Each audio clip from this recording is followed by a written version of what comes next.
taking your audience questions, submit them through our website, davidpakman.com, or make a video of yourself asking the question and then send us a link to that. Or leave us a voicemail with your question at 219-2-DAVID-P. Here's the question from Maxwell. David, I would like to know your thoughts on self-driving cars, specifically Google's self-driving car. Seemed like big news when I first heard about it, but now it seems less promising. We talked about the self-driving cars, Lewis. Now, here's the thing. Google's self-driving car specifically, my understanding, is that it's actually now legal in California as long as there is someone sitting in the passenger seat next to the well, I guess you're not really next to anybody. Right. But putting the Google car aside, I actually tend to agree with what Aubrey de Grey said in an interview with us. At this point, I guess it's probably been a couple of years ago, which is, as lifespans grow due to advancements in medicine, whatever else, it's going to become incredibly clear that people driving cars themselves is an incredibly risky activity that should be phased out altogether. I happen to agree with that.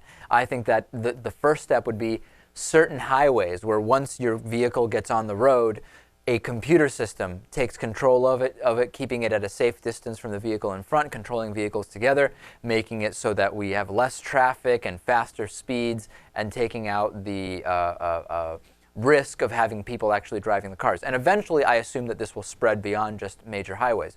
Google's car specifically, I don't really care about the car specifically beyond the idea that it seems to be the start of getting into this direction I'm talking about.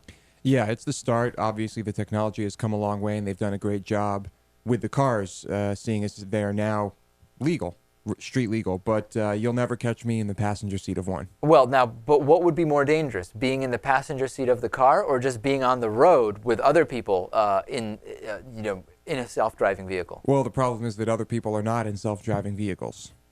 So I'm at the mercy of this car while there are still other people driving around drunk themselves. Interesting. Yeah. So you believe that, is that really the one thing, though, that you would say, well, if there are drunk drivers, I want to be able to avoid them with a manual vehicle rather than being at the mercy of the self-driving vehicle? Is that the one reason you don't like it? In general, I mean, I did say that the technology has come a long way, but I still think it has a long way to go.